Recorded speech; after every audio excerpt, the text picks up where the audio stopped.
Olá, meu nome é Bárbara Bartoli e eu tive duas experiências de quase morte. A primeira quando eu tinha 18 meses de vida, da qual eu não me lembro, mas soube mais tarde, já adulta, por um irmão mais velho, e outra quando eu tinha 31 anos, essa sim eu me lembro de cada segundo. Hoje vou falar sobre as duas. Eu cresci em Salem, Oregon, e me mudei para Santa Bárbara, Califórnia, quando tinha cerca de 27 anos. Moro aqui desde então. Agora tenho 68 anos. Sou voluntária no Departamento de Polícia de Santa Bárbara, mas me aposentei da Universidade da Califórnia, em Santa Bárbara. Vou começar contando o que aconteceu quando eu era bebê, com 18 meses. Eu tinha 3 irmãos mais velhos e outro estava prestes a nascer. Minha mãe estava grávida na época. Eu não me lembro do que aconteceu, obviamente, mas, pelo que me contaram, fiquei muito doente com febre alta. Entrei em convulsão e parei de respirar. Meus pais entraram em pânico e chamaram o corpo de bombeiros. Isso foi em 1958, antes do 911 existir.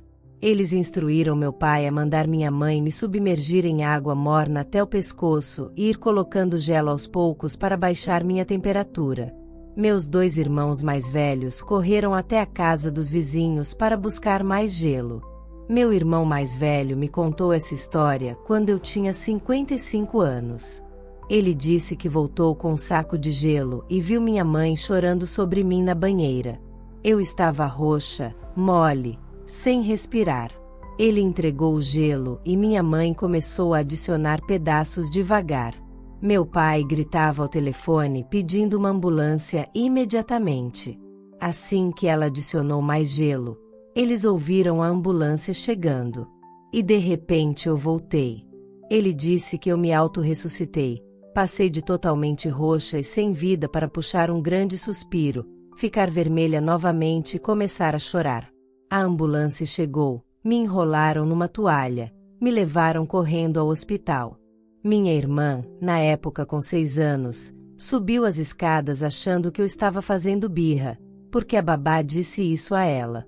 Minha mãe, irritada e aflita, disse que não era nada disso. Fiquei no hospital por 4 dias e voltei para casa bem. Meus pais proibiram os irmãos de falar sobre isso. Então só soube mais tarde, quando adulta. Meu irmão e minha irmã confirmam tudo isso. Anos depois, já adulta em Santa Bárbara, me casei com alguém que havia conhecido no Oregon. Ele era engenheiro, tinha um bom emprego e uma casa. Eu já havia sido casada antes e tinha um filho de 4 anos. Achei que a vida seria maravilhosa. Mas, 3 ou 4 meses após o casamento, ele começou a me agredir. Tapas, empurrões, chutes, me prender contra a parede, sempre que se irritava. Passei anos pisando em ovos, tentando fazer tudo do jeito que ele queria. Acabei deixando após alguns anos, e disse que, se ele fizesse terapia e se tratasse, eu consideraria voltar. Ele mentiu dizendo que tinha feito, e eu voltei. Pouco depois, ele rompeu um disco da minha coluna, o L5-S1. O primeiro médico disse que eu nunca mais andaria. Um amigo sugeriu que eu procurasse um neurocirurgião. Levei os exames e ele disse que poderia fazer a cirurgia. Ela foi marcada para dezembro de 1987. Minha filha tinha 5 meses na época, meu filho, 8 anos. Na noite anterior, no hospital, precisaram fazer um mielograma. Injetaram contraste de iodo na minha medula. Eu estava numa mesa de raio-x com 2 técnicos, uma enfermeira, e os 2 cirurgiões na sala. Assim que a mesa inclinou para o contraste descer pela coluna, comecei a me sentir estranha, como se fosse desmaiar. Os técnicos conversavam entre si, distraídos, e eu, por respeito, não quis interrompê-los. Minhas pálpebras ficaram pesadas, meus olhos começaram a virar, comecei a hiperventilar. Quando ouviram minha respiração acelerada, olharam para mim, viram meus olhos revirados e pararam a mesa. O técnico olhou para onde sua mão estava no controle e fez uma expressão de susto. E essa foi a última coisa que vi com os olhos físicos. Fechei-os. E então eu estava no teto. Senti como se a parte de trás da minha cabeça encostasse no teto, e eu olhava para baixo, vendo meu corpo na mesa e todos na sala. Pensei, se eu estou aqui em cima e meu corpo está lá embaixo, e ele está chamando o código azul, eu acho que eu morri. E não havia medo. Eu me sentia completamente bem, envolvida em uma sensação de amor e aceitação absoluta. Logo percebi uma presença ao meu lado, intensa, antiga, reconfortante. Eu sabia que estava conectada a essa presença desde antes da vida. Para mim, era Deus, ou algo assim. Senti isso intuitivamente. Comecei a falar com essa presença, dizendo que precisava voltar. Que, se eu morresse daquele jeito, meus filhos ficariam vulneráveis.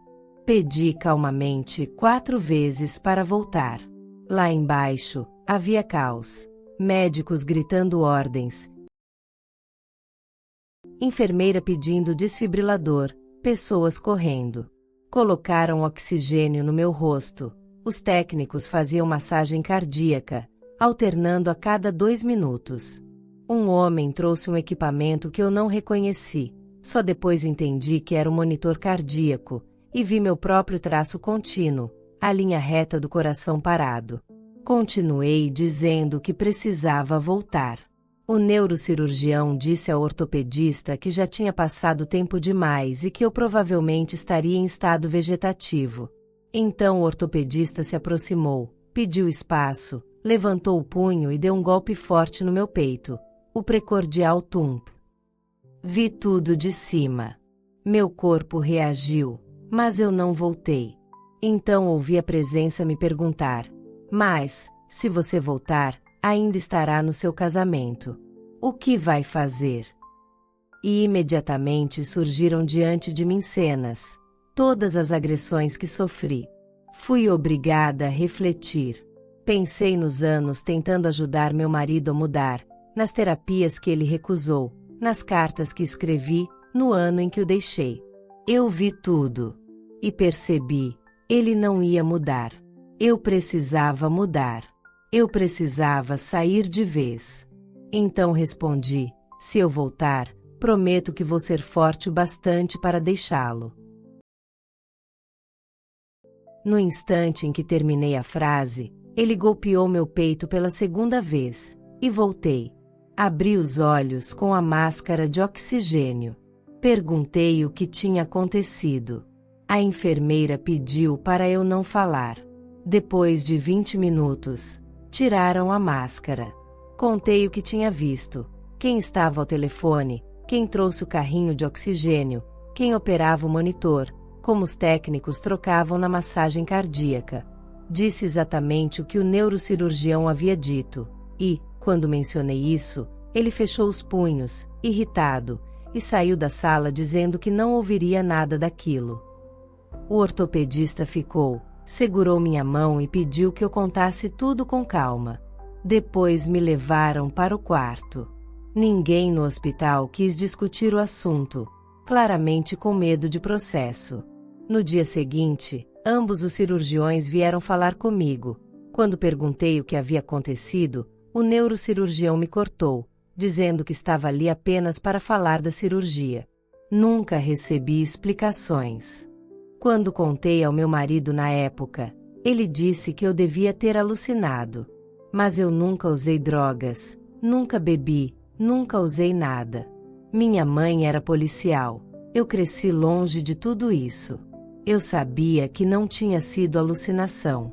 Mesmo assim, tive medo de falar sobre isso por 12 anos. Só contei a uma enfermeira amiga, que me explicou que aquilo era uma experiência de quase morte, e que havia muita informação sobre isso na internet. Comecei a pesquisar e me envolvi com a IANDS, a Associação Internacional de Estudos de Quase Morte. Criei um grupo em Santa Bárbara e já conduzo encontros há 15 anos. Trouxemos muitas pessoas para contar suas experiências. Dizemos sempre: a morte não é algo a ser temido. Não existe esse cenário de céu ou inferno. Nada disso apareceu na minha experiência. Havia apenas amor, aceitação, tranquilidade. E muito para aprender. Há vídeos, livros, artigos. Tudo ajuda a entender a vida, a morte e o que acontece além delas. Ao longo da vida, sempre fui voluntária. Já recebi um prêmio na universidade como heroína anônima pela dedicação à comunidade. Sempre quis ajudar. E quero que, quando eu tiver minha revisão de vida completa, não apenas o trecho traumático que vi, eu possa olhar e pensar: eu fiz a diferença. Hoje faço trabalho voluntário na polícia e continuo tendo intuições e experiências espirituais intensas, consideradas efeitos posteriores de experiências de quase morte. Espero que minha história mostre que o outro lado está sempre disponível, independentemente de como você o chame: Deus, anjos, guias, espírito. Eles não se importam com o nome, se importam que você esteja aberto. Mantenha o coração aberto. Obrigada por ouvir, direto de Santa Bárbara, Califórnia. E espero vê-los na conferência da IANDS em Chicago, no feriado de Labor Day. É um evento incrível. Cuidem-se.